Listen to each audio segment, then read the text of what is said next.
అది fictitious. అది fictitious అంటారు. Dear students, welcome to the 18th session, which is on the Pickwick Papers by Charles Dickens, prescribed by the Mangalore University for the third sem BA Optional English, Paper 3, Victorian Literature. This is Sumana Rajendra, Associate Professor, Purna Prashna College, Udupi. This video highlights chapters 1 to 4 of the novel The Pickwick Papers. We have learnt in the previous session that novel is a long narrative in prose detailing the actions of fictitious people.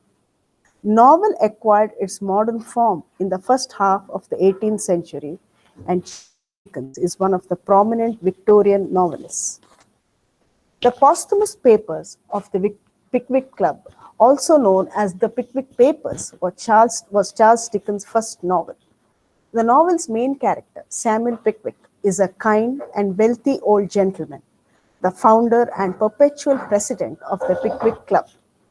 The subject matter of this novel is the travels throughout the English countryside by the Pickwickians and the understandings they gained during their travel. Mr. Pickwick imitates the scientific societies of his times. The novel is a satire ridiculing various anomalies of Dickens's time. The novel is filled with humor and pathos. The novel's core content is the annals of the Pickwick Club. Samuel Pickwick is the chairman of the Pickwick Club. Tracy Tupman, Augustus Snodgrass, and Nathaniel Winkle are the other members of the club.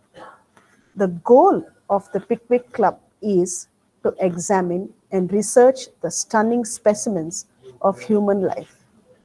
Pickwick is a bald-headed old man. Tracy Tupman is a ladies' man who never makes a conquest. Augustus Snodgrass is a poet who never writes a poem, and Nathaniel Winkle is a sportsman of tremendous incompetence. The novel begins in a grand manner, and the members of the Pickwick Club honor Mr. Pickwick. Pickwick reads out his research paper, Speculations on the Source of the Hampstead Ponds, with some observation on the theory of tittlebats, and this occasion satirizes the scientific clubs present during Dickens's time.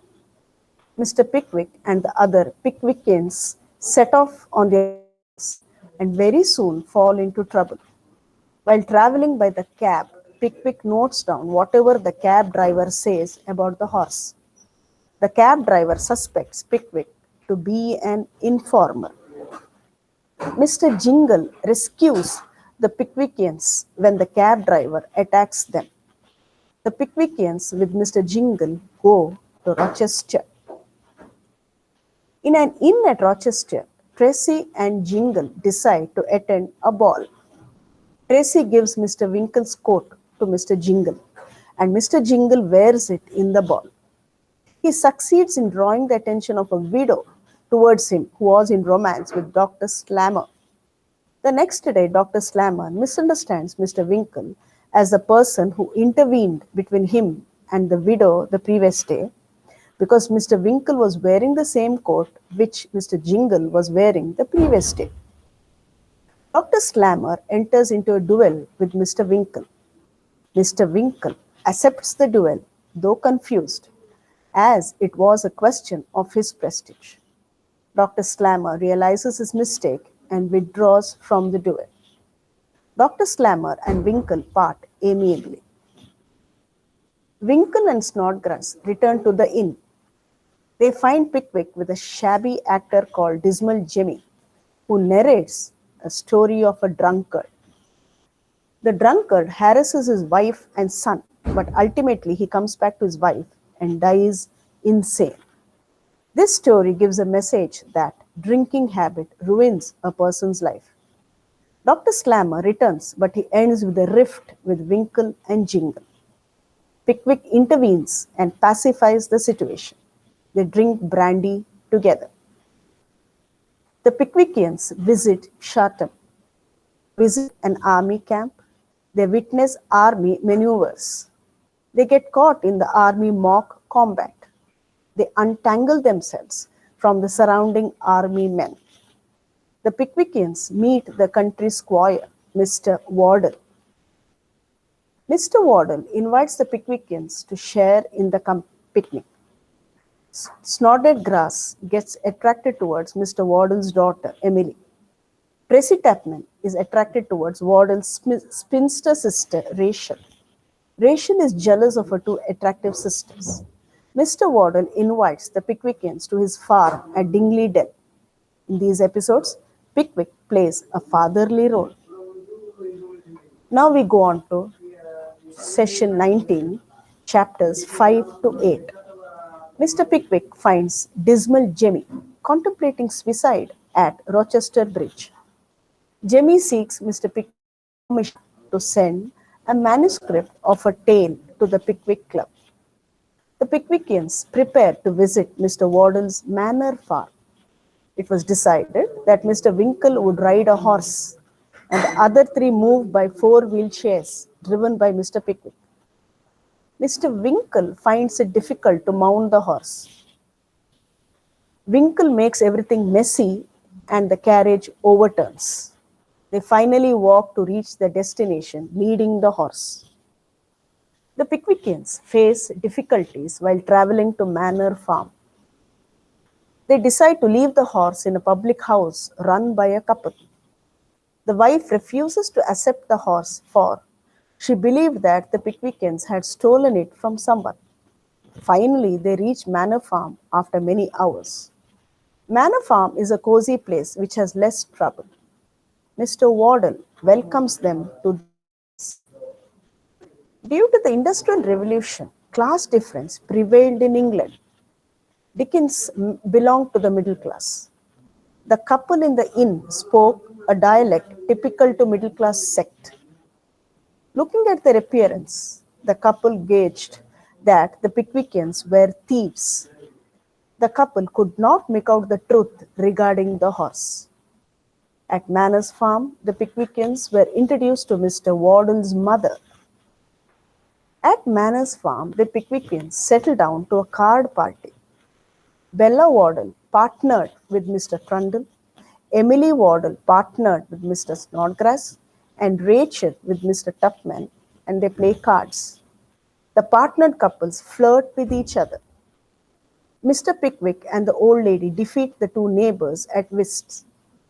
A local minister is invited to recite a poem on an ivy. The way it thrives on decay. The minister tells the story of a convict. Mr. Wardle goes for hunting with Mr. Winkle.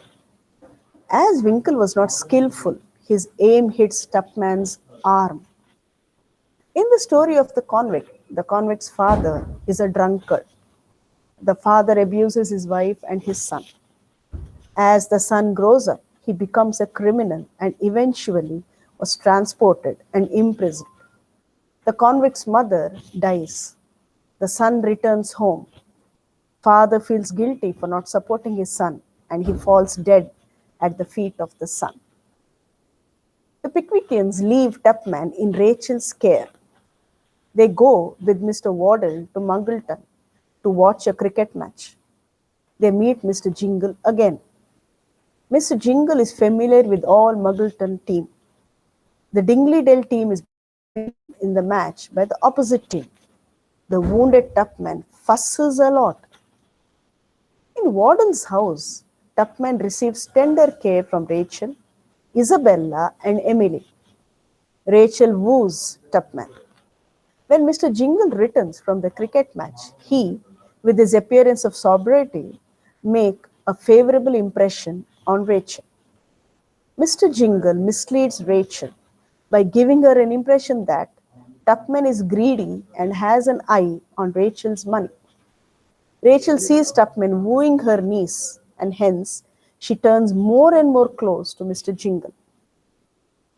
Rachel is seen inclined completely towards Jingle. Jingle exploits Rachel's weakness. By defaming Tupman, Mr. Jingle proves to be a cheat. Tracy Tupman's incompetency is exposed in these chapters. Notice that Jingle's eye is on Rachel's money.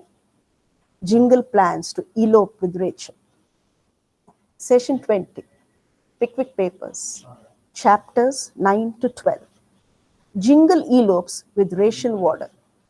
Mr. Pickwick decides to save Wardle's sister from an unhappy marriage. In the process of their pursuit, they are hindered by a wheel falling off their chairs. Jingle remarks rudely and drives on. Wardle and Pickwick continue to walk. Jingle and Rachel reach the White Hart Inn. Jingle enquires Sam Weller at the inn the way to the Doctor's Commons for a marriage license. Jingle purchases a license that was meant for Sam's father. Mr. Wardle, Mr. Perker, and Mr. Pickwick reach the inn. They confront Jingle. Subsequently, they decide to settle the matter by bribing Jingle. Wardle compromises with Jingle for £120 to leave Rachel alone. Mr. Pickwick gets enraged by Jingle's impudent jibe and he retaliates. Mr. Pickwick and Mr. Wardle return to Manor Farm with a heartbroken Rachel. On return, Mr. Pickwick learns that Tracy Tupman intends to commit suicide in a romantic desperation. Tupman is found enjoying a hearty meal in Cobham. Mr. Pickwick announces that they will proceed to Eatanswill to witness an election. Mr. Pickwick discovers a stone with a strange inscription at Cobham. Mr. Pickwick lives in an apartment rented out by a widow, Mrs. Border. He begins a conversation that is totally misunderstood by her. Mr. Pickwick's vague references of hiring a servant. Mrs. Border gets a wrong notion that she is being proposed. Pickwick hires Sam Weller as his servant, who supports him in every way. We have seen that in these sessions, the purpose of the Pickwick Club, the nature of the Pickwickians, and their experiences during their travel to Rochester and later to Manor Farm. In these episodes, Charles Dickens depicts the intricacies of human behavior and its consequences. Thank you very much.